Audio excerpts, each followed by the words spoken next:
what is whole body vibration? Um, there's lots of different options on the market, and many even within our group are using different types of plates, different price points. So today I would like to basically pretend it's a generic audience. Anyone can benefit from the use of a vibration machine, but some of the benefits and why we're seeking devices like this, maybe for different reasons. So one of the things I always say in my sessions is, when you start using a vibration plate, or when you seek out the benefits of these machines, there's usually 3 or 4 things that resonate with you. Maybe it's circulation, maybe you want to tone up, maybe you want to lose weight. But in my experience of almost a decade and a half of playing with these machines, the reason you fall in love with it is never the reason you were seeking it in the first place. So the coolest thing about these machines, unlike a lot of devices on the market, you kind of have a pretty immediate impression. Sometimes it's not the best impression, sometimes it's a great impression, but there are some wellness devices out there. It might, magnetic, some of the detoxing that I do, you're not noticing anything the first time you try it. Sometimes you have to do a few sessions before you're physically noticing some of the effects. With a vibration machine, it's not uncommon to have a very enlightening change in how your body feels on the good side. And one of the big things that people are very surprised and not expecting when they first try a vibration machine is pain relief. What causes pain can be a lot of different things, but pain is our body telling us something's wrong, or something it doesn't like, or something perhaps that we've eaten or taken. So pain is kind of a universal reason that people not only seek these machines, but continue to use them. I'm going to break down a few basics of what the machines are, what the benefits are, different types of machines, and then some of the things that you might run into on the marketing side when you're looking for these things on the internet. We live in a world, especially with current times, where if a doctor said it or a researcher said it, it must be good. But very few of us take it beyond the claim and validate what is being told. If you're dealing with a medical condition, you tend to be a little bit more cautious. You've been down that road of disappointment before, so you tend to look at things through a different eyeglass. But if you're just in great shape and really don't have any issues, you tend to buy these things more driven by price and availability than sometimes really doing a lot of research. And so I have a lot of one-liners about whole body vibration, but one of the most common things I find is people tend to do the majority of the research after they've made the purchase. And there is no thing as a good machine, a bad machine, the best machine. There's different machines, but many of them have similar applications. So when you get out there on the market and you start trying to compare them, it becomes a little bit difficult. You're not comparing a motorbike to a motorbike. So the very first thing I want to talk about, and I'm going to back up a little bit, I'm not going to be physically on a machine today. I do have a variety of machines, both vertical and oscillating. And I'm going to take it all the way back to the late 60s and the 70s when these devices first started, I would say, being encompassed in some early research. Vibration plates and vibrational healing vibration's been around for thousands of years. You go back 4,000 or 5,000 years to Egyptian times, they'd take copper rods and they'd place them across broken bones, and they tap them, and the vibration, the resonance of that vibration would have different health effects. Many of us know, just by shaking your arms or jumping up and down, you're increasing circulation. So there's kind of a logical side to these machines, but with the marketing, with research, there's also a lot of fear that somehow has been rooted over the last 30, 40 years. So if we go back to the late 60s, early 70s, if you've looked into these machines at all, you've heard about the Russian astronaut story. So the Russians, back in my studio days, I remember back in the mid to late 80s, and it did not matter what the Olympic sport was, Russia was kicking butt at it. Gymnastics, figures. It's like they either trained 7 days a week, 24/7, or there was something they had. And very early on, research with these machines, I guess I could say became infamous to a degree through Russia, although research was very heavily going on in Australia. New Zealand is a very big market. The United States and Canada has done research, but the Russian astronaut story is the one most people use to market the machines. And the reason that's a famous story is one of the biggest benefits associated with whole body vibration is an improvement in bone density. So way back in the day when these cosmonauts would return from space, bone density decreases when we are in a zero gravity environment. Our muscles and our bones have a relationship with the gravitational pull of the earth. We don't feel it, but standing on the floor all day long, you are resisting what we call 1G. That's Earth. If we lived on Jupiter, I think Jupiter is like 7 or 8 times what our gravitational load is on Earth. We would be these big, massive Neanderthal muscle mass, to compensate for that gravitational pull. What happens in space when we are at a zero gravity? Muscle, bone deteriorates, and many of them come back very frail, very weak due to that lack of gravity. There's a lot of technological things they do nowadays, but what initially the first vibration plates were, vibration beds, were just a catalyst to sort of help stimulate and recover the bone loss. And over years and years of some, not to get into too much science, if you were to look up whole body vibration and in Google, you're going to see a bazillion things come up: rheumatoid arthritis, there's lots of study. And in today's world, does everybody just have one thing? There's a lot of people that have 2 things or 3 things or 6 things. So sometimes in research, not just with vibration machines, you got a group of people doing one modality, and if they're doing the research right, you've got another group of people that have a placebo or a saline, and they compare the 2 groups at the end to see what those benefits are like. Well, with vibration machines, a lot of those studies will look like, these people were doing floor-based exercises, and these people were doing the same exercises on a vibration machine, or these people did this much time on a treadmill, and then they did these, so that they're comparing different exercise modalities to a degree. Vibration machines, the industry is kind of referred to as whole body vibration, but a better technical term, and I think we're too far gone to change terminology, but it probably would have been better versed as being called vibration exercise and vibration therapy, because there are 2 different applications. And sometimes when we get into questions like how long can I use my machine and what types of positions should I be doing, they are goal driven, but they're also based on, well, are you looking for exercise benefits, or are you just looking for therapeutic and wellness benefits? Unlike a treadmill or an elliptical or doing floor-based exercises, there are advantages that doing traditional exercises on these machines offer you. The reason that they were using them back in the 60s and 70s to rehab those astronauts is because it was a less impact form of activity to rebuild that bone and muscle mass than floor-based exercises. So it's super low impact, which is one of the huge advantages. Fast forward, 30, 40, 50 years of research, there is a lot of research on whole body vibration machines, but I would suspect that the vast majority of research will never be done. There's a lot of different frequencies, there's lots of different machines, there's lots of different body types, there's lots of different conditions. A lot of times I'll have people contact me, they've got a rare disease or a rare condition, and, has there been a vibration machine study? No, probably not.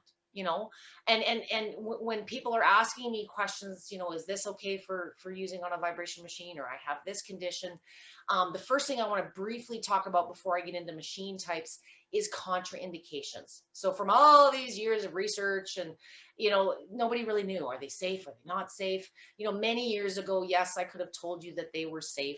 Vibration machines do not hurt you. They are not super impactful, but they're very misunderstood. So what happens in the world of research, they're typically looking at a specific thing, maybe strength, improvement in strength, or an improvement in strength or bone density. But sometimes there's what I call side benefits.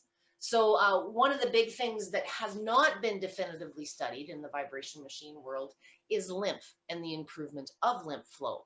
But anecdotally, anybody that's ever spent any time on a vibration machine knows Yeah, it moves lymph. It moves. It's one of those it's a common sense logical thing. When we move, lymph moves, right? So that piece of it is there. But what you'll see if you kind of understand some of the research and digging through it, maybe they were looking at resting heart rates, or whatever their measures were. But a lot of times at the bottom of these studies in the fine print, they'll say, oh, and by the way, 50% of participants were pooping better and 60% of participants had lower blood pressure. So they don't tend to embark, in my opinion, nothing against research, but in the vibration machine world, research costs money. And this is a natural, non-invasive tool. It is not a pharmaceutical product.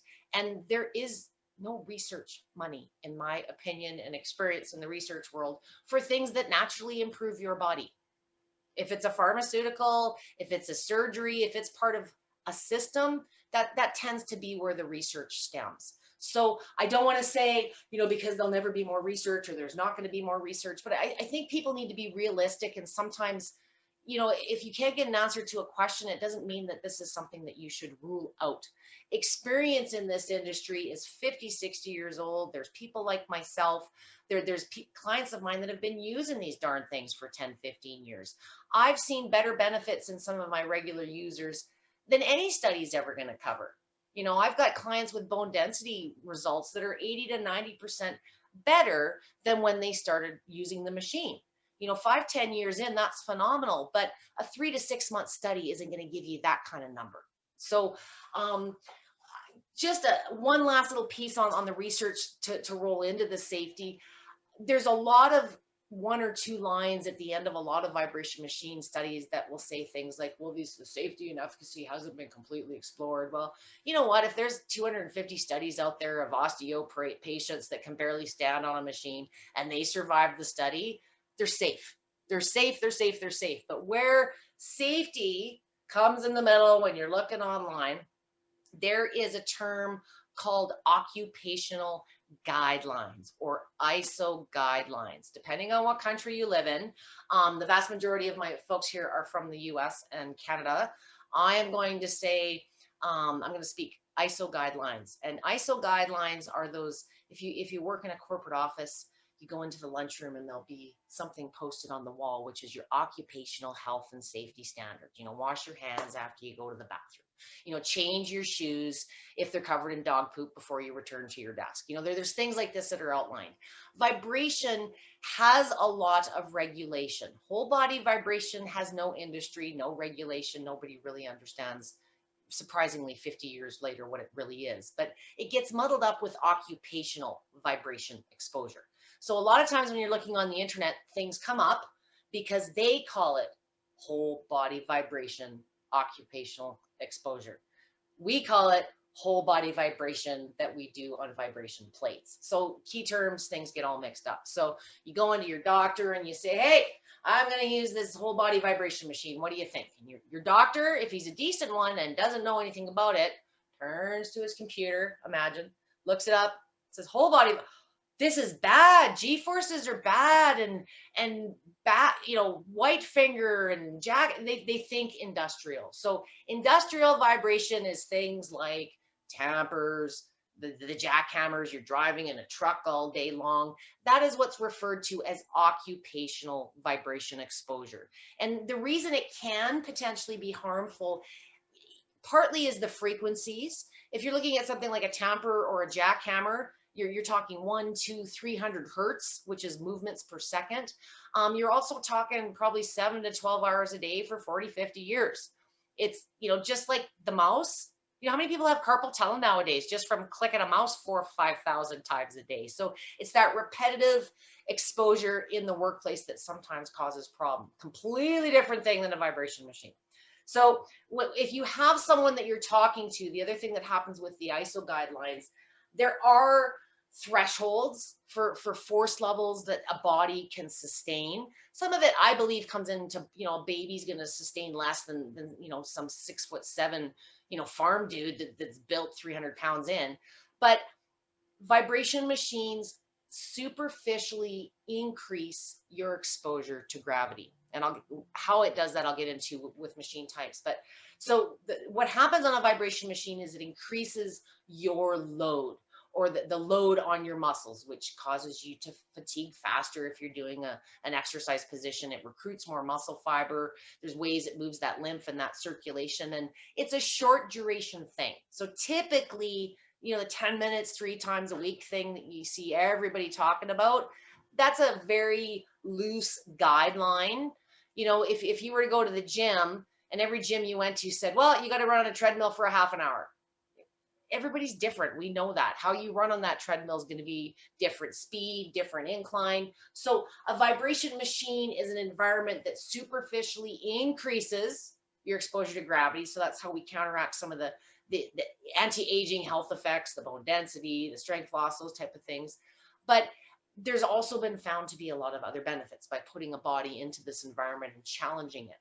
I'll give you an example with my senior citizens. You're 80, you're 90, you wake up with osteoporosis, and you can't go to you've gotten to that point where going to the gym and maybe even going for a walk is not something that you can sustain. So where the advantage with something like a vibration plate comes in and its low impact nature is even the most frail, fragile, pooped out little body can begin and progress with something like this. Whether they use it forever and it takes them back to marathons is really more of a personal choice. But from a rehab, a recovery perspective, if you're just getting active for the first time, you're dealing with a lot of deficiencies. Excuse me. The popularity, I believe, has come from the fact that it's more easy to do as an activity than many other things folks have tried. Because of the less impact and the way it reduces time. So the 10 minutes 3 times a week thing kind of came from studies. Back in the day, a group of us went somewhere 2-3 times a week and we did something for 10 minutes. And that kind of just became, how you do this. And then you got a lot of companies that start jumping on the bandwagon. There's the Gucci purse. And then there's the other Gucci purse. We know the differences. There's lots of machines on the market now. They're not all medical companies, medical grade, but none of them are vibration machine experts. Very, very few people are. And most companies are promoting 1 or 2 types of machines or some variations within there. So last point on the research stems primarily with one type of movement. 99% of the research is from a machine that moves like this. We refer to this as oscillating. In a lot of the research, you'll see it referred to as side alternating vertical. Some of the terms out there, the marketing that's gotten in between, muddy that a little bit, but this is the basic movement of whole body vibration. There's a company called Novatech Galileo. They are the machine that started with the Russian astronauts. They are the machine that works with Galileo today. I have had the pleasure of owning a $15,000 version of their machine called the Galileo Fit. It is amazing, but it is a commercial device and you will pay commercial investment. And in North America, they don't have, consumer financing plans, and, they don't have an unlimited lifetime warranty. So for the average home user, some of the true vibration machines from the research financially are just unattainable. The average machine out there is also oscillating, or at least has that as a foundational movement. Many people have multiple types of machines where there's different movements, within them, some lateral, some spiral. There's lots of different terms, but 90% of the machines out there are going to have that basic movement of oscillating. It's more how we move across the floor. It feels more natural. It's a little less invasive on the head. Behind the scenes in the research world, probably late 80s, early 90s, when researchers particularly in Germany and Europe, we're seeing the amazing, not only the bone density stuff, but we were starting to see performance gains. We were starting to see weight loss. We were starting to see, physical athletic benefits from these machines. So the research kind of shifted into some athleticism, rehab in hospitals. It started laying the path for more research. And one of the researchers, which will be named as Mr. Nems, the first vertical machine, vertical is the other type, A true vertical machine is 100% vertical movement. And the best machine on the face of the earth that did the research, a lot of the research, was a company called NEMS. NEMS, named after the doctor, was probably in those days a $12,000 to $14,000 investment. The next company to kind of work with that and do a very, very good job, many of you would know as PowerPlate today. PowerPlate is a very big name. Madonna uses it, Claudia Schiffer uses it. They are well off, and there's a couple of different divisions. There's a European division, there's a North American division. The plates, unfortunately, in the vertical side of the market, back in, I'd say, the late 90s, PowerPlate kind of had a divorce. There was a couple of owners, and one guy got the name and one guy got the device. And in today's world, if you own the name, you have the right to promote all of the research that comes with that product. But what happened with PowerPlate back in the day, it was a German built, all steel, very big beast of a machine, very good machine. But true vertical platforms are very intense. In my opinion, there's a lot of head buzz. It's not harmful, but it does take some getting used to. They've got a bigger plate surface. They tend to take a little bit more abuse. You know, you don't really have to play with where your hands or your feet are. So you tend to see a lot of them in commercial gyms. You know, they just are like a buzz tickle feeling. And what happened in the late 90s when the company split up, instead of that brand, PowerPlate, still being manufactured in Germany, they went to China. And when you start changing German mechanics, bearings, motors with less quality parts, the motion was sacrificed. And what happened with vertical plates, due to engineering changes to be able to make them affordably in China, they went from being 100% true vertical to having a little bit of a side movement. They went from two motors, two very expensive quality German steel motors, and they went to one. They couldn't get the motors to kind of sync. I'll leave it at that. But a vertical, the best vertical in the world, and the majority of the research you will see on a vertical machine is going to be in the 30 to 50 Hertz range. So the first term we're going to cover is Hertz. Hertz is, regardless of how your machine moves, how many times per second it's moving you. A vertical machine has much higher frequencies. And a lot of people, when you're shopping online, say, oh, well, it goes way faster. That must be a better machine. It has much higher frequencies, but it has much less amplitude. Amplitude is how much it's moving you each time. So the best in the world, when I invested 70 grand in back in the day, had a frequency capability of 30 to 50 Hertz, and it had an amplitude capability in a low setting of 2 millimeters, and on the high setting, it was 4 millimeters.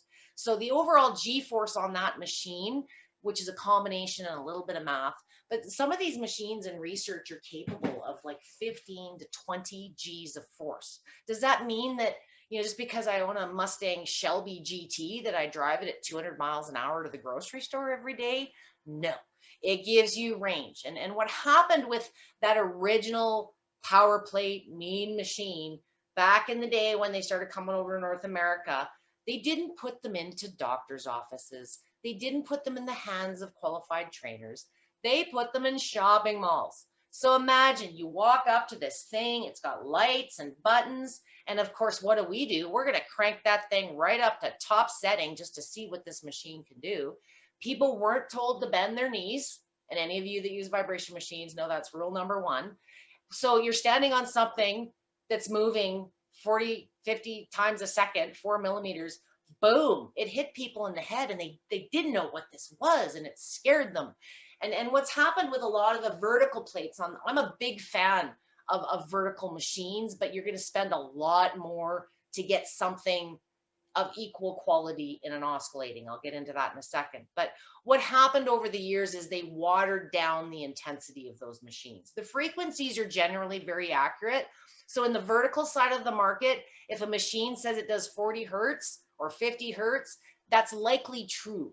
What's happened in the vertical market is it's the amplitude or the displacement that's the gray area. So keeping in mind the best in the world is 1 to 4 millimeters. The average vertical being sold on the market today is less than 1 millimeter. And why that number is important is that's how far your muscles are flexing. Doesn't seem like a whole lot, but they've reduced it by almost 25%. There are other machines out there that are even much less, and you'll spend thousands of dollars on these things. So vertical, I wish there were more machines out there. I wish there was more quality machines out there, but the only vertical machine I would in today's world invest in would be a top-end power plate, and they start at about $8,000 to $9,000 and go upwards of 15. So we're going to stop and talk about the other side of the industry. The vast majority, what you see me working with on my page most days, which is oscillating. So oscillating moves like we walk. As I said, some call it side alternating vertical. The difference to its vertical counterparts, much lower frequencies. So as far as performance in an oscillating machine, the top frequency you're going to see out there is probably about 35. It has a much wider frequency range. So your typical oscillating unit is going to start at like 4 or 5 hertz and work up to whatever its top frequency is. The average machine on the market being sold in this type of market, it's not the amplitude, it's the frequency that's very gray. Most machines are speeds, levels. If you got into your car and your speedometer said 0 to 200 speeds, you would say, well, what is that? Is it miles? Is it kilometers? It's undefined. So speeds and levels, the average machine out there from, some of them have 50, some of them have 60, some of them have 100. I've seen some with 200. But the average frequency realistically is about 14 to 15 hertz. So that is the industry average on this style of machine. In my experience, I don't want these companies, I don't want you thinking these companies are lying or they're doing something wrong. A lot of the speeds and the levels thing came from consumers. I want more speeds, I want more levels, but I only want to spend $150 on a machine. There's a mentality out there with everyone. I want that $15,000 commercial device. I want the results, but I'm only willing to spend $200. So you do get what you pay for in certain products in life. And unfortunately, in the vibration machine world, there's two sides to that equation. You can spend a lot more than you're getting, but sometimes people think they can get everything that $15,000 machine does on Amazon. So I want you to understand there are differences, but the biggest thing I want to explain on the oscillating side is again relating sort of back to the research. So most of the research on the market on this style of machine, you're going to see a lot of talk around, unless a machine's got 20 hertz or unless a machine's got 25 hertz. Understand marketing. Okay, if you understand any marketing at all, a machine that is capable of 30 to 35 hertz isn't going to be spending any of its money validating machines that only do 12 and 13 hertz. They have those same frequency ranges, but most machines out there, the under 500 category, I would classify as low energy oscillating compared to high energy. Okay, research is never going to prove what I have learned, what a lot of my users have learned. And all I can say when people say, well, do you have a study that my machine, because it doesn't do 20 hertz or it doesn't do 15 hertz. But if you're telling me that you've lost 30 pounds and your rheumatoid arthritis is fine and you're not feeling any more pain, how did it not work? So sometimes we get caught up in the marketing, and when you're shopping for these machines, I used to work for a lot of these companies that only offered, I thought it was all about having the best of the best. And, as I became more of an independent, I found a lot of my clients, my pediatric clients in particular, were using these $200 to $300 Amazon machines. And you know what?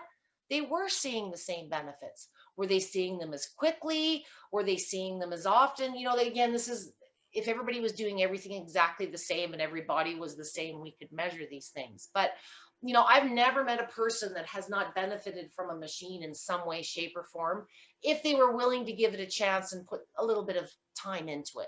It really doesn't take a lot of effort. It doesn't have to. If you're just looking to move and feel better and never have any plans of training or doing any serious athletic stuff, any machine is going to give you the feel good benefits. So back to the oscillating very briefly, and what I see is happening in the industry to a degree. And if you've shopped for a machine at all, you've probably experienced this for yourself. So you pick up the phone and you call company A and you say, hey, I want to lose 15 pounds and I've heard these machines are great. Why should I buy your machine? And one of two things will happen depending on the company that you're calling. Most companies out there are promoting just this or just this. There are a couple of companies out there, LifePro being one of them, that offers both vertical and oscillating machines. But you're going to find, for the most part, the industry is this type versus this type. In this trainer's opinion, and again, keep in mind, I have had the luxury in my time to have the best of the best of the best. So my experience and my path of learning is a little bit different. Most people don't have $100,000 worth of vibration machines that they've bought sold in their lifetime. This is my career. And what I can tell you, in my opinion, if you have a vertical machine and an oscillating machine that are equally capable on the G-force side, I think long-term, the benefits are probably going to be very similar. And what I mean by long-term, not the short stuff where, you had a good sleep tonight, or you took a good poop today because you used a vibration machine. It's, the weight loss, the strength gains, the bone density, some of those longer term benefits. What I will say is you will have a preference. So what the vibration machine industry, in my experience with thousands of people, you know what? It doesn't matter what I say or what research I show you. If you don't like it and it doesn't feel good to you, you're not going to use it anyways. And it's just going to become the next coat rack in the corner. So in my experience of being able to have a studio with the best of the best side by side, what I can tell you is out of 10 people, 9.5 prefer oscillating. I remember when I brought in oscillating, I was very biased for the first couple of years of my life. It was all lineal. That's what I had been taught. That's what I had been told. Vibration machines were not at shopping malls or anywhere. My first machine was a $14,000 power plate. That's what I stepped on. So that's what I bought based on my experience. It wasn't until a couple of years later, I had the opportunity with a company out of Australia to try this style. And it wasn't only this style, it was a very capable machine. Their Hypervibe is based in Australia. They sell globally now, but they're capable of upwards of 35 Hertz. I would call them the budget-friendly option to Galileo.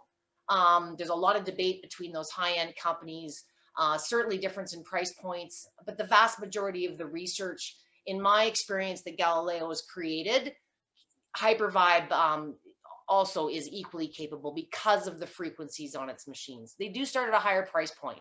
But what I found, I got these $2,000-$3,000 machines in, I put them in my studio, and I left it up to my clients. I got 70 grand of German lineal steel sitting on the floor that I'd been faithful to for 2.5 years. And really within about the course of a week, I had people lining up at this one single oscillating machine, and all this German steel is sitting there collecting dust. And what I realized as a trainer specific to these devices is that more people prefer this, and maybe that's because that's how we move. I kind of always do this little joke at trade shows where we don't hop around like bunnies. That's not how we get to the grocery store. You will develop a preference. Some of my guys love how that mean vertical intensity feels. Some people hate it. Some's the same with oscillating. So, I will never get into a debate that one is better than the other, but I will ask things like, what is your budget? What are you planning on using it for? So if the first question that you answer is, well, I can't spend more than about 500 bucks. Based on your budget, I'm not even going to present vertical, because you're going to be, even the cheapest power plate in today's world, which I would not spend $50 on, personal opinion, it's way watered down compared to their commercial models, is like a $2,200 machine.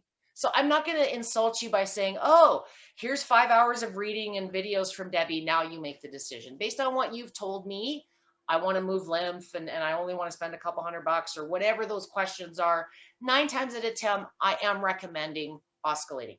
Some vertical companies out there might feel that I'm biased, but you know what? I'm certified and have used their products for 14 years. So I have an opinion, and I'm not afraid to share that, because I don't want you spending 14 grand on something and going, I hate this. My whole house shakes. It's too loud. I'm going to be very honest with my experience, which is sometimes more important in making that decision than any of the research that I'll show you. The other thing I will say about oscillating is a lot of women in particular deal with head and neck tension. And when you get on these machines, you kind of fight and resist it. And vertical, although, as I said, not harmful, you never really, it doesn't matter how much you bend your knees, you never really get away from that head buzz. So if you didn't like it the first time you try it, it's not really, you can get used to it, but you never really fall in love with it. You know what, that part of that first impression with these machines is you kind of know, if you're just trying it for the first time or two, you kind of make an opinion pretty quick, or your body does for you. Let's put it that way.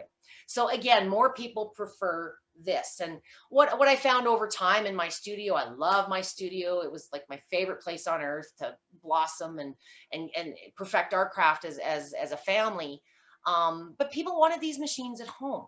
You know, I don't want to come see you 3 times a week in the middle of December when there's 6 feet of snow. So we started looking years ago for something that had the performance the clients could afford to take home. So, you know, back in, I would say 08, 09, these things started showing up at shopping malls, and they were starting to show up on the home shopping channel. And I'd been in my studio with my big bad machines, just serving my community for 2, 3 years. I wasn't out looking at the mall, but a couple of clients said, oh my gosh, Deb, there's a city north of me called Red Deer in central Alberta. And there's a place called Bower Mall. That's where you go for your lunch and your shopping. And there, sure enough, in the middle of the mall, there's this kiosk. And I remember he's got a sauna, and he's got a vibration machine, and he's got a couple of things. And I remember, look, none of it was plugged in. So I thought, well, okay. So, and keep in mind, I'm lucky at that point. I've been on the best of the best. I don't know what any of these consumer machines are like. And I walked up to the guy and I said, hey, I said, I'd like to try this vibration machine. You know, and I'm trying to play all dumb, like I don't know what they are and I've never seen one. And the first thing he does, I'll never forget, he handed me a book. And it's a book sold, I'm not going to name names, but it's probably the only book on whole body vibration on the internet. I should write one someday. By Becky Chambers, I'm going to say it, but it's very old and very dated. And he says, yeah, and I'll include this book when you buy the machine. I said, okay, that's great, but like, can I try it? Like, can I get on it and try this? Like, he's already trying to close the deal. So he wanted, I think in those days, it was like a $2,400 machine. It was one of these old style ones with handles, and it's got big rails. I used to call them the treadmill that hit the wall. They've got these big, massive consoles, and it looks like a treadmill that just kind of squished. That was what an average machine looked like in the day. And you know, I've probably taken apart 15 or 20 of those in my day since that. The way I learned was taking them apart and putting them back together and testing them. I didn't come from a scientific background. I just kind of fell into this. So I got on this machine, and again, keeping in mind I'd been on the best of the world, it was kind of like, it felt good, but it was kind of squeaky and creaky. And, you know, I've learned since it just wasn't a very quality design. But what baffled me the most, and I think why I'm here today as the trainer, is there was no, like, is there a poster? Like, does somebody call me and teach me how to use this thing? No, you get this book. And I thought, and I own that book. And Becky is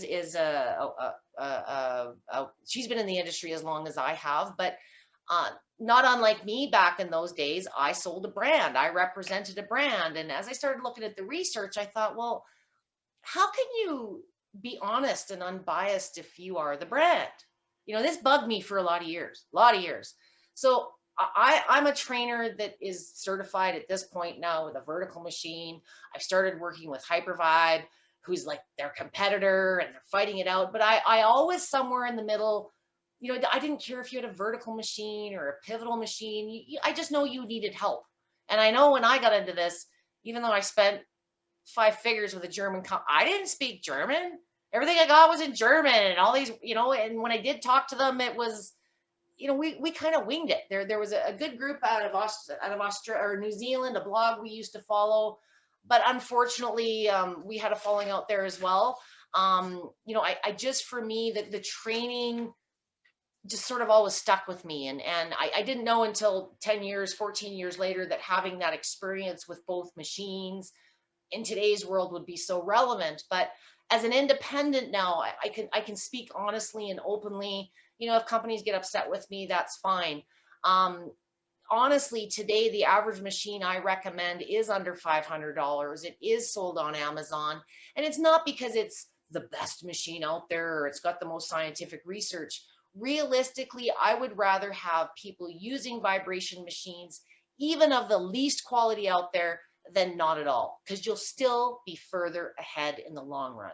They're fun, they're fast, your kids will like them, your mom will like them. You know, it's just something that makes you feel good. And in my personal experience, I used to work out a lot and I blew out a knee. That's part of the reason I got into this.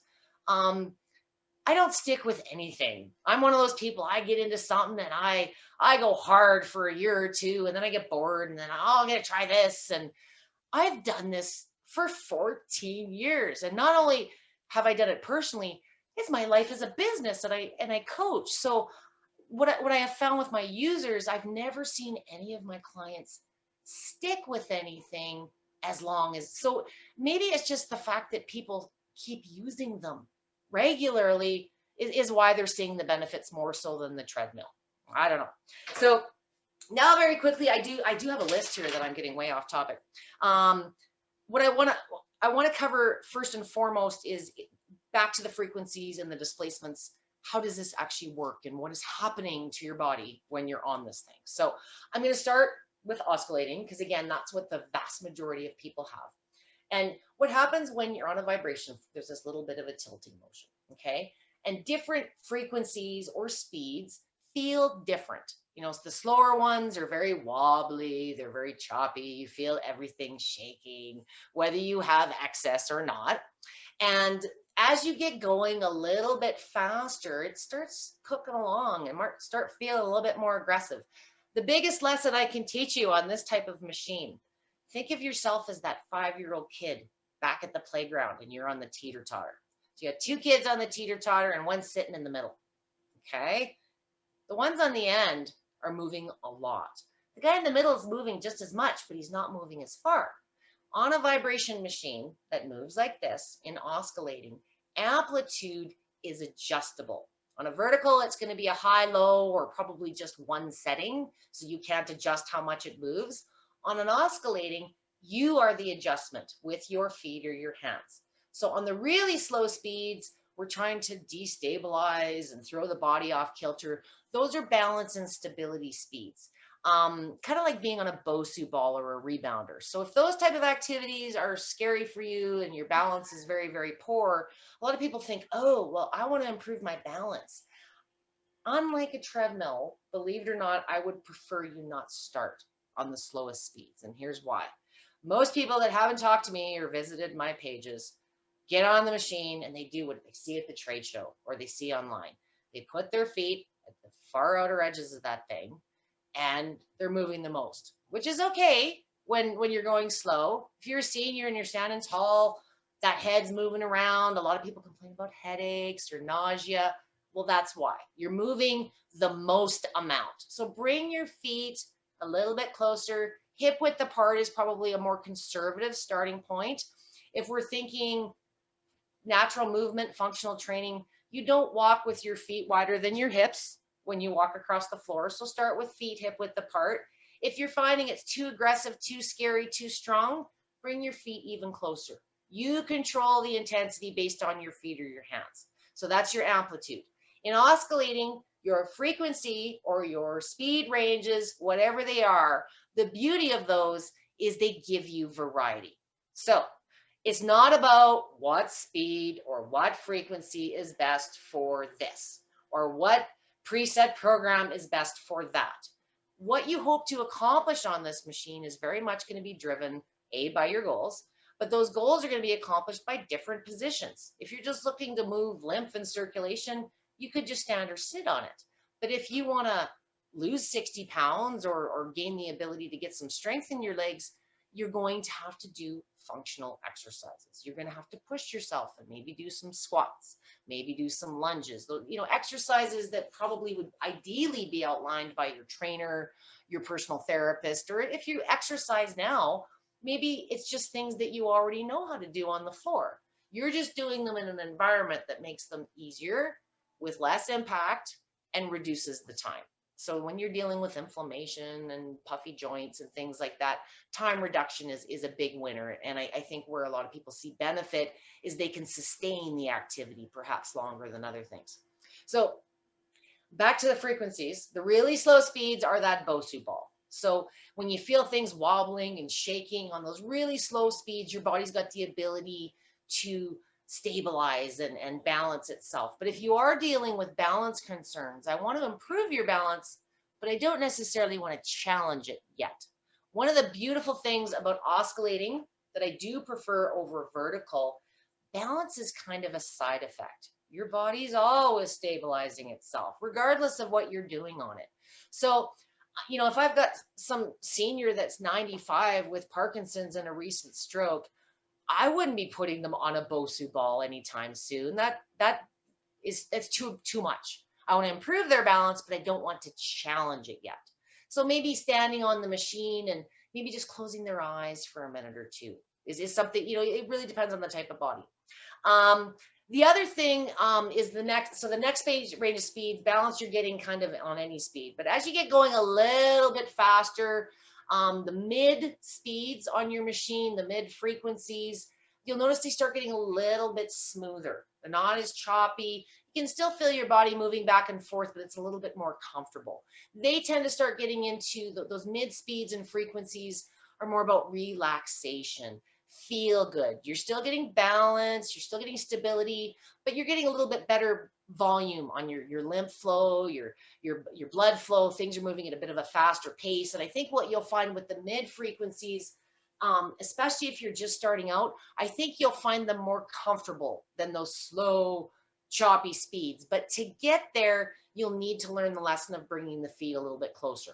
Most people, when they're first starting out on a machine, if you keep your feet wide, you don't get going too far before I start seeing comments like it was really strong or it was really aggressive. You just didn't know to bring your feet a little bit closer. The average machine in the oscillating world, they take the measurement from the outside edge of the plate. Okay, anybody could test this with a piece of paper and a pencil stuck to the machine, but you're moving about 8 to 11 millimeters, so quite a bit more than the vertical. But that doesn't mean you're standing on the outer edges all the time. So you've got a variation of what that number is depending on how close or far apart your feet are on the plate. What else did I want? Okay. If you do have a high energy platform, so high energy platforms, and science has not put a number on everybody. Everybody's a little different, but keeping in mind 90% of the machines out there are probably at a top frequency of about 14, 15 Hertz.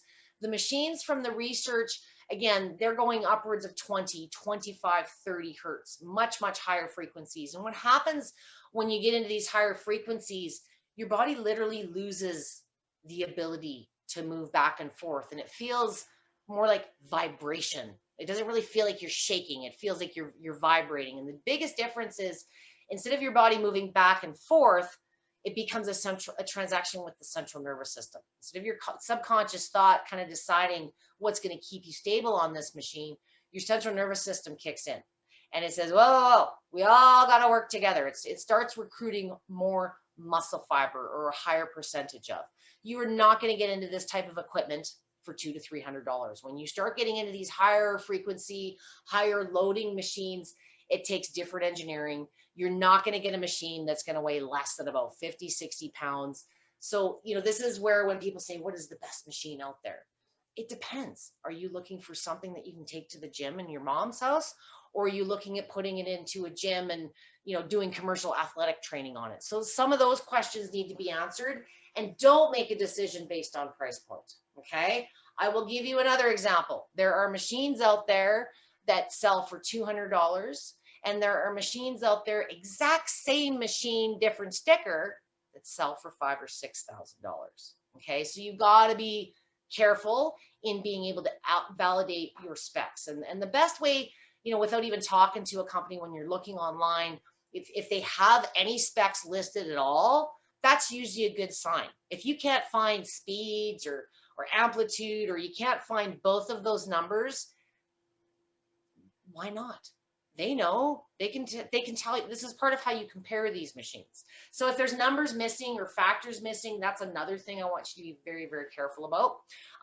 But when you get into these higher loading machines, yes, there's going to be more weight, there's going to be more cost, and there's, to be honest with you, about 2 or 3 brands on the face of the planet that can actually deliver those. They're kind of a specialty item. They might be a down the road machine for some folks, but know that you're stepping in at least $1,000 to $1,500 price point to get something in a higher energy machine. Most of you are starting with a low energy. So I just kind of want you to understand the capabilities of what you're working with. On the high end, on those higher ends of speeds, I absolutely recommend bring your feet maybe even close to the middle to start. See how it feels first before you venture further. But the beauty of the speeds, levels, frequencies, whatever your machine represents, is it gives you variety. The easiest way in my experience to be successful on these machines isn't coming up with new workout moves every 5-6 weeks. It's just using those different frequencies or changing your foot placement slightly. We're very much creatures of habit. And if you've got long-term goals like weight loss, strength, bone density, and you're not a big exercise guru, the best advice I can give you is keep 3 or 4 good basic positions that you can work with, and just change up your speed from week to week. Your body gets used to anything after a period of time. And some of you have heard me talk about the stepping and the counting of the steps. And I'm sorry that I pick on you about this, but okay, so you've done your 10,000 steps today. You do your 10,000 steps every day. Your body knows that. It puts just as many calories in the bank as it needs to. It knows it's doing its 10,000. You're just going to keep doing more and more. What happens when you get to 20? Then what are you going to do? 30,000 steps? So even for your steppers, I always say to folks, if you're using step counters or you use your pedometers, change up how you do the steps. Don't do more steps. We all need more time, and for many of you dealing with, you can't do those long distances, those durations. So instead of doing 10,000 steps, do 5,000 a little faster, or put 10 pounds of rice in your backpack. And so your body gets used to anything over time. So on the vibration machine, just like your steps or your walk or whatever you're doing, change how you're doing it. Change up those speeds a little bit. Change what time of day you do them. Blindfold yourself, pick up a couple of kettlebells, change something, but keep it simple. It's a lot easier to form good habits if it doesn't look like a whole lot of work and it's overly intimidating, if that makes sense. So I wanted to circle back a little bit to the marketing piece.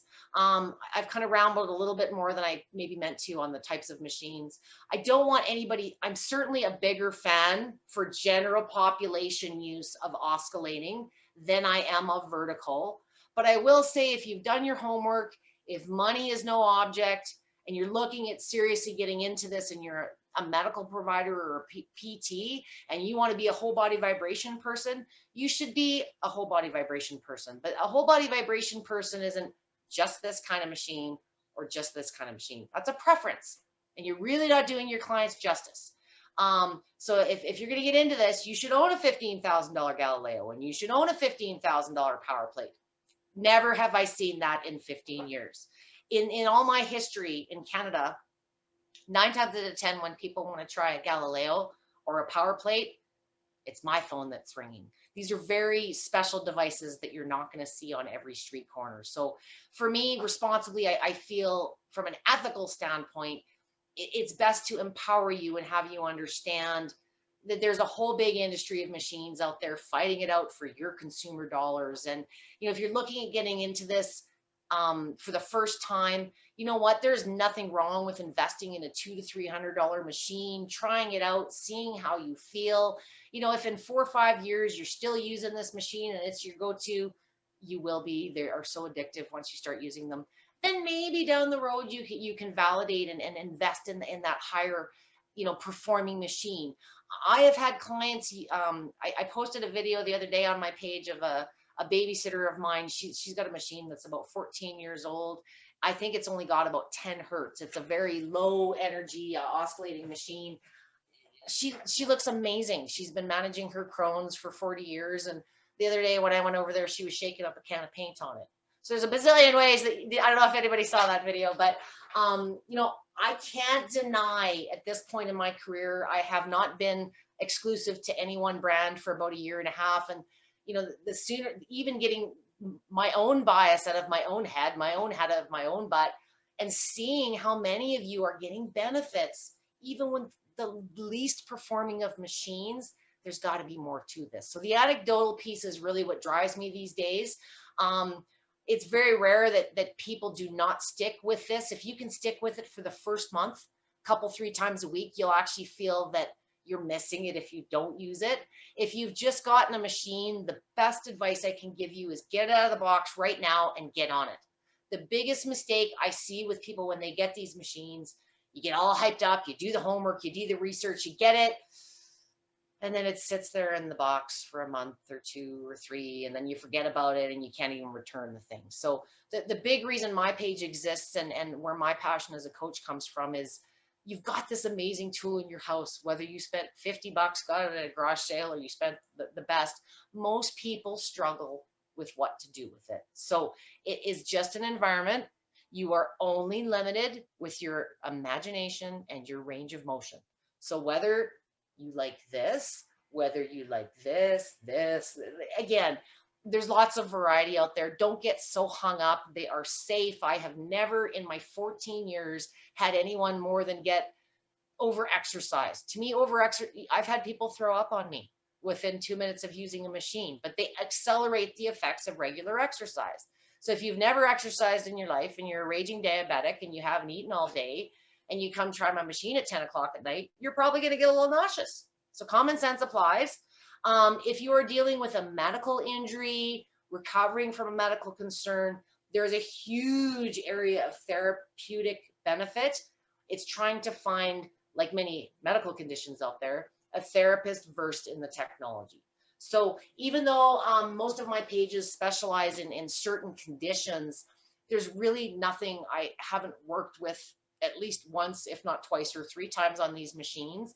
Just because a study doesn't exist, if you have a rare condition or you've done something and you can't find a study, doesn't mean that you shouldn't entertain this technology. You just need someone with a little bit more experience to guide you. I do offer consultations. I'll drop some stuff in the links later. But at the end of the day, I didn't have a coach. Many of the colleagues I've worked with in the day didn't have, and we were working on way meaner machines than what's being sold out there today. So, and I'm still here, and my kids are still here. A personal story about whole body vibration for me. My daughter has been on the machine since she was in my womb. One of the biggest things you see on contraindications is do not use if you are pregnant. Why? Are we broken when we're pregnant? I would not suggest if you have just gotten pregnant to start using a vibration machine, not in the fashion in which I use it, but I don't think there's anything wrong with sitting on the ground and massaging a little swelling out of your legs. So common sense applies again. By the time I started using a vibration machine when I was pregnant, I had been using them 8 years at that point. My body was conditioned. It knew what this was. If a marathon runner becomes pregnant, does her doctor tell her to stop running? You can't train, you can't run in the park.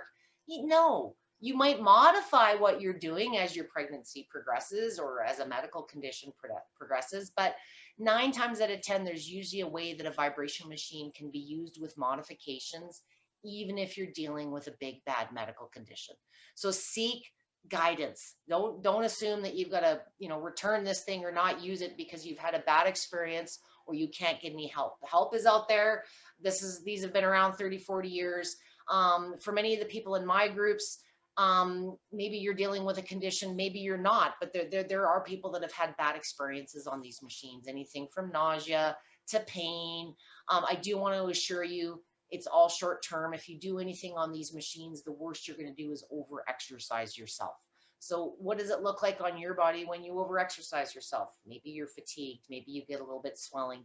You'll probably notice similar symptoms present themselves. So if you have overdone it, the coolest thing about a vibration machine over any other piece of equipment is it can also recover you. So please don't be afraid of it. If you busted a move and you opened your machine yesterday and you spent an hour on it and now you realize you're paying for it because you did too much, a little bit of a moderate session, just getting the legs and the blood flowing, moving, would really expedite the recovery process as well. So again, it's a wellness machine, it's a workout machine, and there's lots of different types of machines. The very last thing I want to cover is fear campaigns, which is somewhat related but not related. I've touched on lineal versus versus pivotal. Most manufacturers out there are promoting one or the other. But in my personal opinion, marketing's kind of crossed the line on a few levels today. You know, I'm an old banker from way back, and there used to be terms like slander and, you know, false accusations. But it seems in the world of marketing, since the internet has taken off, you can say anything you want without having to back it up unless somebody asks you or calls you on it. So I'm going to speak from a very personal experience as a power plate trainer of 14 years that I took big offense to. I actually had a client 2 weeks ago contact me and was basically outright told that, you know, unless you use a vertical machine, oscillating machines will liquefy your organs. Not the first time I've heard it. And this poor woman was like freaking out because she just bought herself a $300 machine based on my recommendation. So what I want you to understand, and how I've always held myself accountable, if something's coming out of my mouth and I can't give you a client to talk to or a video where I show you how to do something in, I'm certainly going to back it up with some form of study. If you're making a claim like, you know, liquefying organs, or back when I was training with my daughter, a lot of the researchers, you know, said that I was going to kill her, that I was going to kill my own kid using these machines. I want to see that study. If you're making a claim of such a derogatory nature and you're talking to any of my clients about it, I want it backed up. And you should too. If someone's making a claim or accusing you for making a bad purchase or steering you away from shopping around and doing your own homework based on fear, that should be your biggest red flag right there. You know, a good salesperson, in my opinion, and I'm not the best salesperson, but talk about the benefits that your machine provides, not about the downside of your competition. You know, if that's all you have to talk about, maybe that's not a company I want to work with long term. But yes, it's very frustrating when we hear things like that.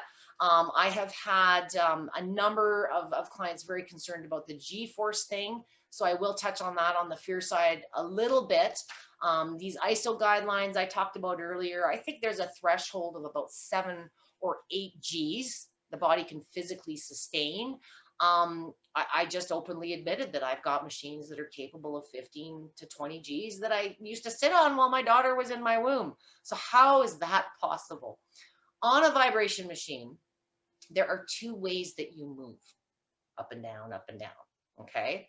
G-force, as most people think of it, think of yourself in like a race car, where you hit the gas and you're pushed back into the seat of the car and you can feel the acceleration on your body. If you're a scuba diver, you know, going down under certain amounts of water, our body can only sustain so much pressure. So there's different ways that sometimes we misunderstand what's happening on these machines. And G-force in a car, on an airplane, when you're going down into it's a singular direction. So that acceleration is accumulating on your body. On a vibration machine, it's a split second movement. And what happens is on the push, so when your body's being pushed, yeah, you could be exposed to 5, 10, 15 Gs of force. But a split second later, there's a free fall. So without getting too technical, you know, there's negative Gs and there's positive Gs. So it's never really accumulating on your body, if that makes sense. Even the lowest quality oscillating machine on the planet with next to no speed at all is putting out at least 2 to 3 Gs of force on top setting. G-force, most companies are not talking about. Some talk kilonewtons. You know, some of it gets pretty big on physics, but G-force between this style of movement and this style of movement might in theory be the same. It's just that, you know, how the machine is creating that G-force is a different combination of frequencies and amplitude, how much we're moving.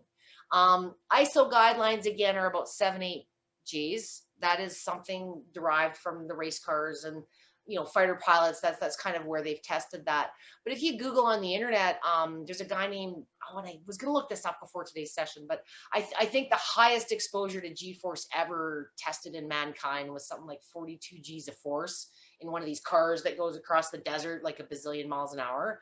So that I like to give some common references.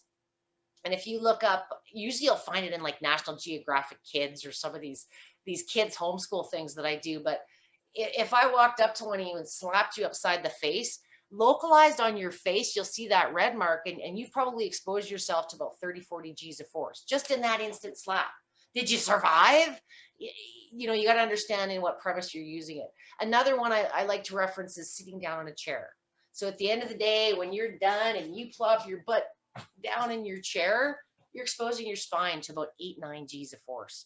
So our body is very used to G force. We just don't think of movement and walking around in terms of acceleration and G force and loads and things. But if you're a physical therapist or a doctor and you work with these terms now, you understand load.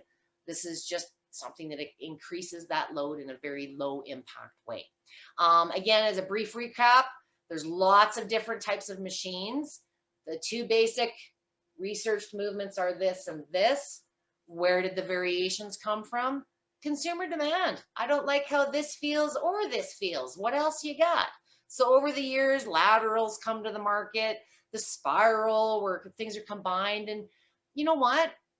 A lot of people love them. Is there a lot of research on them? Absolutely not. Again, fitness companies, Amazon companies, they're not Stanford University. They're not being funded to do research. They're not medical devices. So I think to a degree for many years to come with these machines, if you can do research and have such amazing benefits at 15, 20, 30 G's of force, they're certainly safe. That's the big thing I want. If you're working with a lesser machine, you're not going to have more problems because it's got less force. So don't be afraid of the force or the terms you might hear out there, but know that there is a difference in performance. And common sense dictates that you're not going to get the Gucci purse that's $15,000 on the home shopping channel for $199 and it be the exact same one. But you're still going to look cool, and the purse is going to carry your wallet. So the big thing with these machines is I want you to embrace them, whatever your budget. If you've got one at a friend's house, if you've got one at the mall, you can go try. There's less places you can experience things than maybe a year ago. But and most companies have a return period. So if you do buy one, get it out of the box and get on it and get using it and give that return period an honest chance.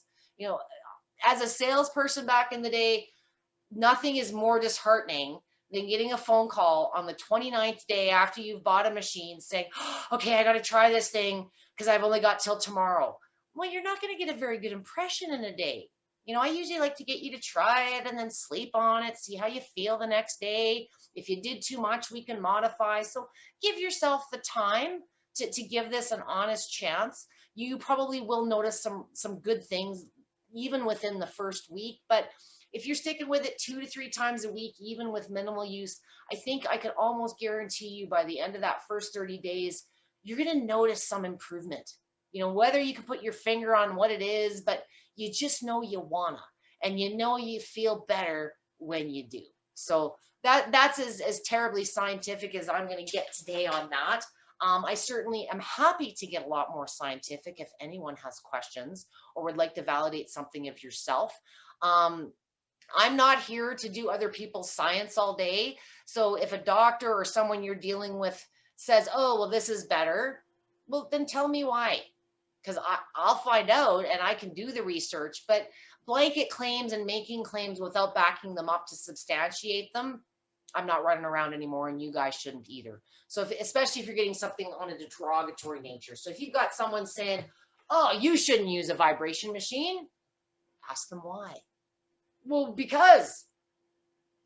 Why? So probe further. Many of you are very good at empowering yourself with your own health. You wouldn't be listening to me ramble today otherwise. So ask those hard questions. 5-10 years ago, I was afraid to have certain conversations with researchers because they're researchers and they're universities, and who am I? But 15 years in, I just know in my heart of heart that this is, in my opinion, the greatest health innovation in the last 100 years. They should be in the lineup at every bank, every bus stop, every airport, everywhere that we are stagnant. And we are so inactive in today's world.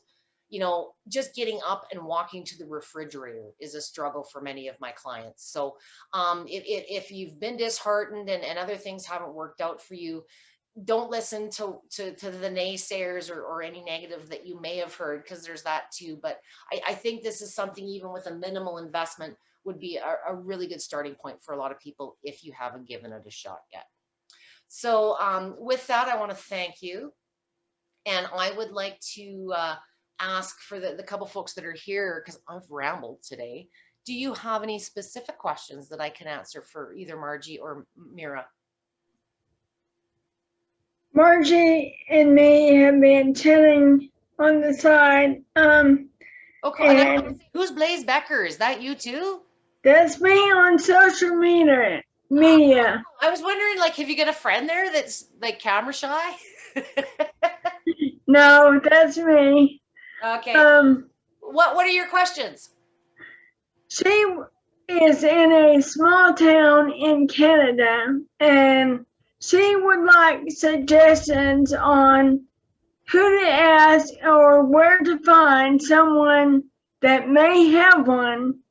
Any brand that she can try, so she can make a more informed decision.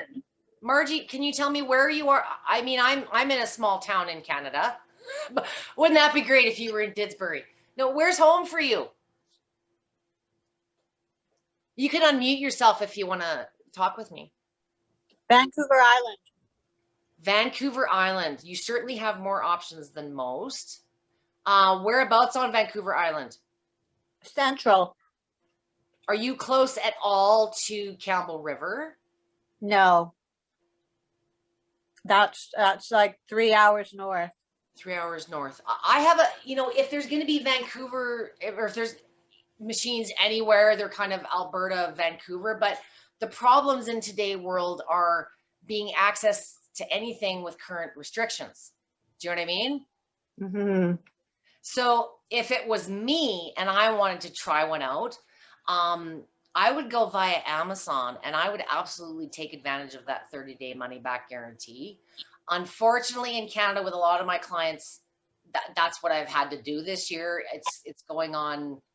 I mean, even in my small town of Forth, I'm in Didsbury. I'm about an hour north of Calgary, Alberta, and I've probably got about, out of 4,000 people, I've probably got about 350 to 400 clients that own machines in this town.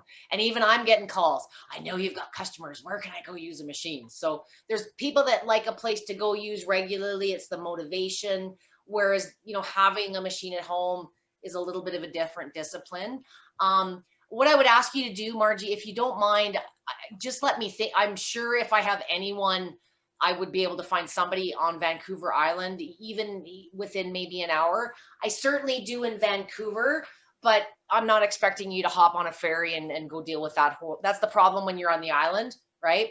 There used to be a massive, massive studio I supported in Vancouver called Pure Vibe. They are no longer in business, unfortunately, due to current times, but because of their presence, vibration machines kind of exploded all over Vancouver. But there is, I know there's a place in Victoria where you can get on kind of like some power plate machines, but okay, they're probably not your cup of tea. And it's a machine called the Wave. The Wave was a very, and I have one right here actually that you can't see on camera.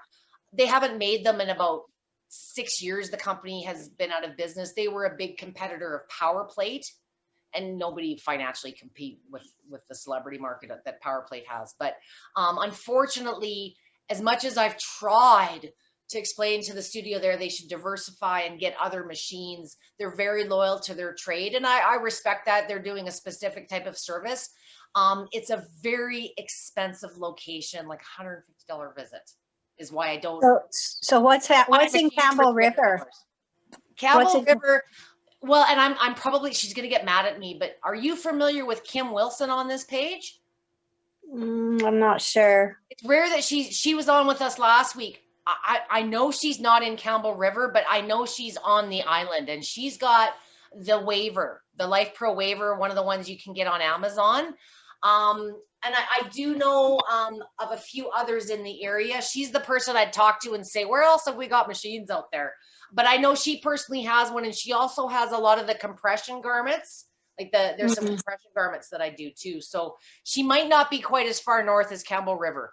But I do know she does travel into Vancouver to see the kids from time to time. So maybe there's something that could work out there too.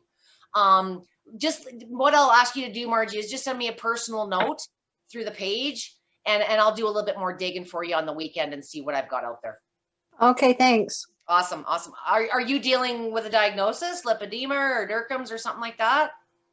I haven't had a diagnosis yet. I'm new to But you this. suspect? Yes. It's tough in Canada.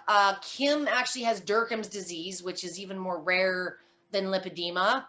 And Canada's, I don't want to say it, but to a degree, they've really got their head up their butt on. Everybody thinks we got all this free healthcare up there, but we do and we don't. They dictate what you get to do sometimes, and sometimes you just don't get access to anything. So vibration machines are not a complete unknown. But it's kind of like lipedema, right? Not everybody knows about it, but she's had a lot of luck. She deals with a doctor at BC Children's that's done some surgery for her. So she'd probably just be a good person locally to get to know, because she's been fighting this fight for a lot of years. Okay. If you're just getting to a diagnosis, the hard part is getting a diagnosis in Canada.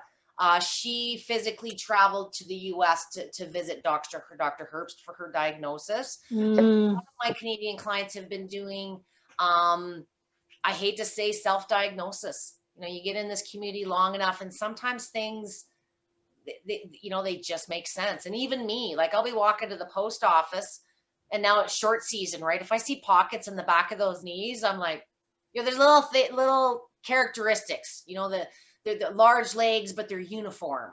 Or, it's just the arms, but they're uniform. And, most people have heard of lymphedema in Canada, but it's lipedema, Derkham's disease, those rare conditions. So you're going to find the good information in the States. But Kim also would be, there's a lot of other good groups. I'm kind of specific to the vibration machines and supporting everyone, but there's some really amazing pages out there that you'll probably not only find more answers, but the biggest thing I find with my clients with this condition is everybody just thinks we're bloody crazy. It's kind of a very alone feeling, oh yeah, right. What's lipedema, right? Well, no, it is a real thing. But like many things, unless it's in that book at the doctor's office, it doesn't matter what you go armed with. So I'm glad you found us. I'm glad you found us. We will find a shaky machine at some point to get you on. And if any other questions come to mind, but before you drop me a note, feel free to drop those too. Okay. What about you, Mira? Mira on the wall? Doing okay. Doing okay? It's only day 2 for you, so we'll stay tuned and see how your progress goes. Oh yeah. Yeah. Awesome. I'm looking at other things too. I saw the info you had done a couple of weeks ago, I think, on the hand massage. The Allegra, yeah. Yeah. It's pretty, I'm kind of a hyper person, in case you didn't notice, and forget to get me to sit still and do anything for more than about 10 minutes. But what I like about that Allegra is once it starts going, like you can walk around with it on your hand, you could be in the car.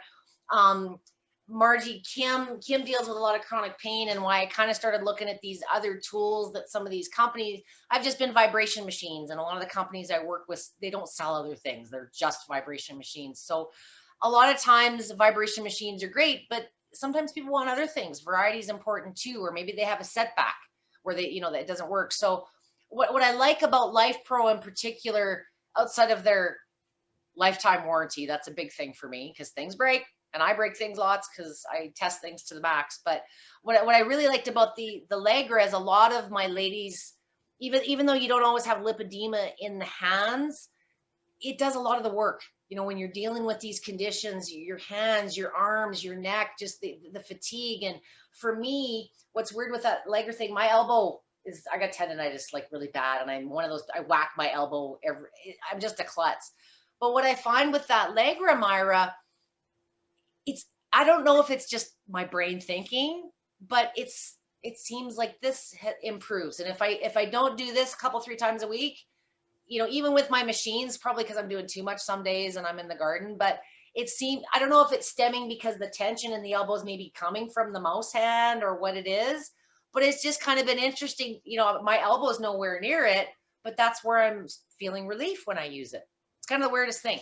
And then it's also, it's affordable. You know, I'm a homeschooling mom that has worked as an independent consultant now for 2 years. So bang for your buck, especially in today's time, is, you know, a lot of times there's 1 or 2 things we'd like to buy. So I like the fact that they've not only got, you know, a variety of less expensive products, but they're coming out with new stuff all the time. You know, I usually, I'd say once, twice a month, they've got something new coming out. So most of their products are available here in Canada on Amazon, but the majority of like their big businesses, of course, they're based in the US, and they do some of the plates I can access in the UK market as well, which has been a huge win. Any of the medical plates that I've discussed today, which probably isn't so much the audience here, but the commercial power plates, the Hyper Vibes, the Galileos, I do have a main page called vibrationguide.com.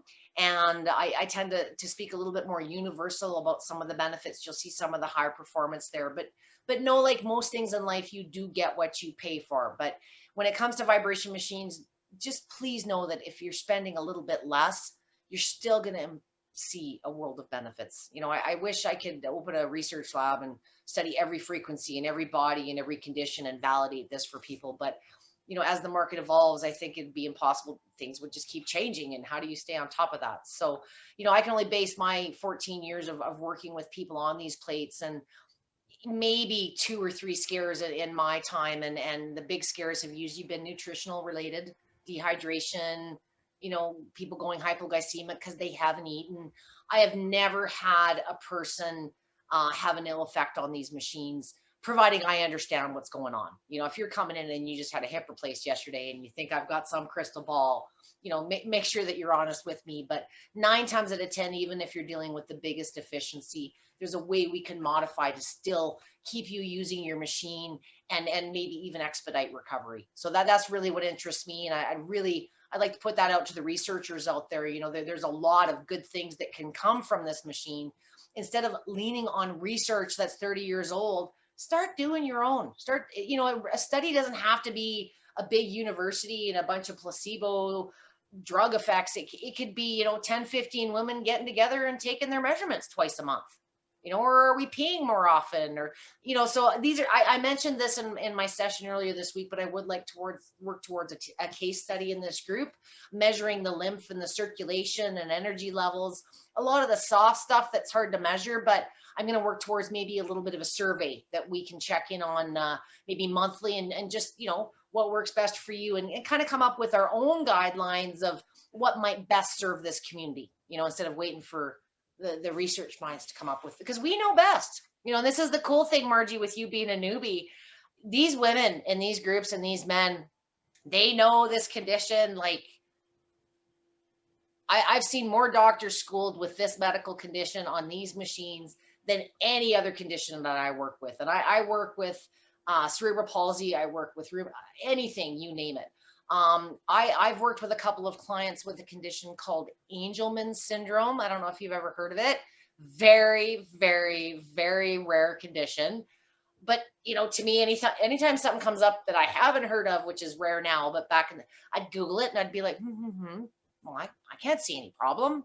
You know, I got to do this. If there's exercises or things you should be avoiding, you know, I'd like to know about that. Scoliosis is one. Sometimes there's exercises or certain stretches you want to avoid. Well, we don't do those on the machine. I'm getting the common sense approach. But I just find research is a little conservative. You know, everybody's afraid of getting sued, or, you know, nobody wants to be the guinea pig. But in this lipedema community, that's all we are.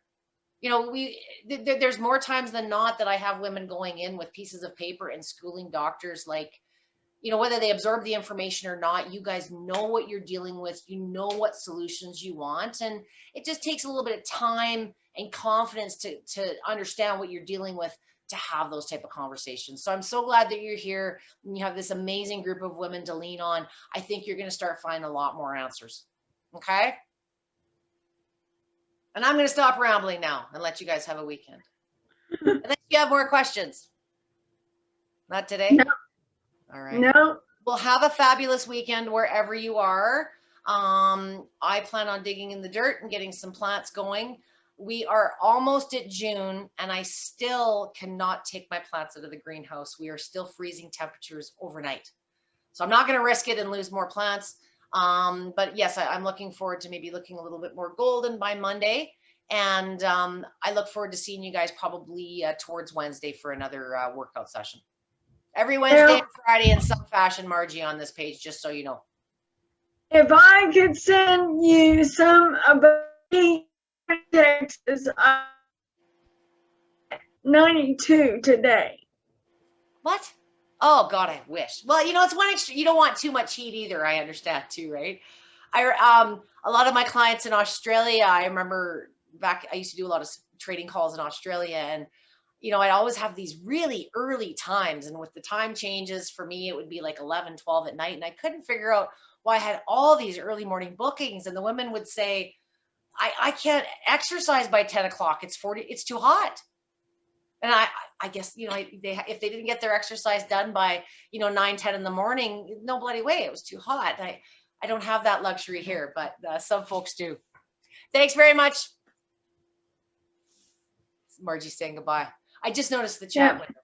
Well, same to you. You enjoy, don't overheat. Make sure you're hydrated and enjoy some of the sunshine, maybe in the earlier or the latter part of the day when she's not so hot. Yeah. Awesome. Yeah.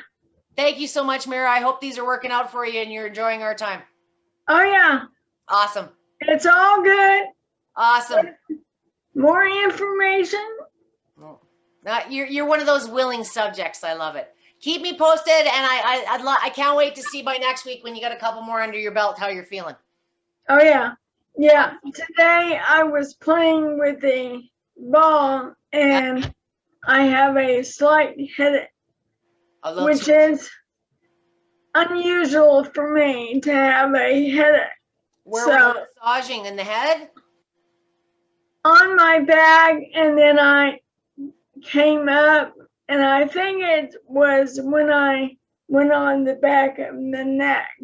You know what it is, and in my experience, it's not so much the ball, but it takes a bit of time to learn not to fight it. When you resist it, you're rigid. So instead of the muscles absorbing it, that's usually the harder piece. I see that a lot with the massage guns. Like, it feels great, but we, again, as women, we carry that tension, the bra, you know, we just have a tendency to guard and protect. And sometimes it's just a shitty angle, right? Because it's not the same. What you might like better is laying on the couch and wedging up against one of the arms of the couch or a pillow and have it come it that way, as opposed to you having to hang on to it. Just an idea. Right. Or put it in like under a scarf or something. You know what I mean? Where you could, like, you have the ball and then you got a scarf on this side and that side, and you're not having to reach up as much to hold it in place. Right. That's right. There's nothing I haven't tried at least twice. Well, honestly, I bought it because I have a Theragun. Oh, as well. Okay. And I'm looking at the Mini as well. The Dyna Mini? The Sonic Mini. Wait for the Sonic. Yeah, I'll tell you, I actually... Because it's lighter and I have trouble with my hands. I'll show you this one. Hang on. As well as having hypothyroid, they get so cold. Okay. This, see how little? I have about 4 of these different things. So this is the mini. Okay. See, it's like itty bitty. Now, but here's the thing, and I think I talked about this in my video. This is like the perfect purse size, yes. But the Sonic Mini, although visually it's bigger and I think like a third of a pound heavier, the handle on it, it's got like jelly almost. Yeah. And what I find, even with this little one, after a while, my hand from all the vibrating can't hang on to it. But I've got this one, I've got similar to the Theragun, the one with the big, like it's got huge, yeah, I've got Life Pro's version of that. But what I like about the Sonic Mini is with the jelly handle, I don't feel the resonance. And my hand, like I initially got this one because I thought this would be perfect because it's easier, and it is. But if I'm really getting into it, I can only hang on to this for so long. The Sonic, I can go all night. Like it Yeah. my arm just doesn't. Once you get used to hanging on to it and you get used to it, but my hand doesn't give out like it does on my big one or even this little one. I still love this little one, like take with me to the bottom of my feet or if I'm going to be gone a while because it packs up so little. So this is a perfect second gun, but I love the Sonic, and anybody that I've worked with, my mom, even though I've tried all the machines, everybody kind of gravitated. There's something about the grip on that one. And again, you know, it's not their most powerful gun, but it's simple little things that made an impression with me. Hello, Lisa. We've been rambling for almost 2 hours here. Thank you for joining. Can you hear me? I can hear you. Oh boy. Hello, hi, how are you? Not bad. Not bad or it's not hard to hear me. I ramble quite loudly. Lisa, you've joined us. We're just wrapping up the session. Did you have any specific questions? Well, I just joined and I just got started with using I got a platform and I started using it today. Okay. So I'm just investigating like what I can do with it. Okay. If you've just joined our page, Lisa, the best place to start without being overwhelmed is at the very top of the page. There's 2 videos I have tagged as getting started. Okay. And depending on your mobility, if you're dealing with things, there's 2 ways you can start on the machine, standing or seated in a chair with your feet on the machine, or maybe a combination.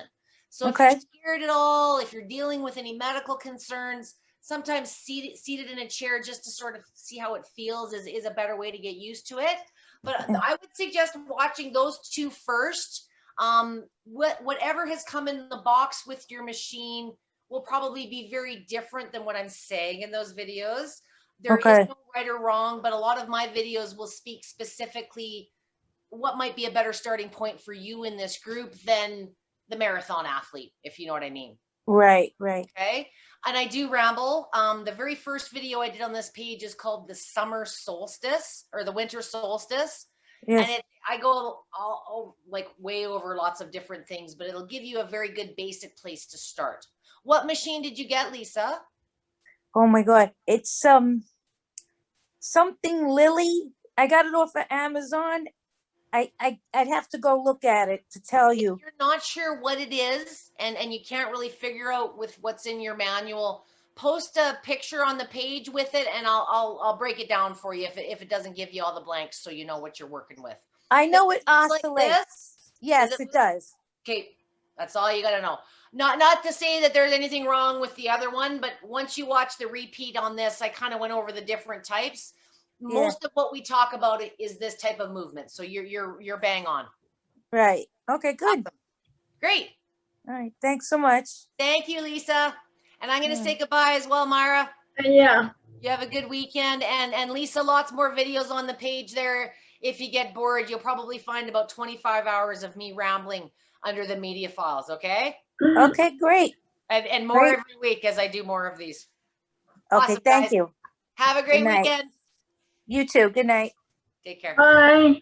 Bye-bye. Thanks again.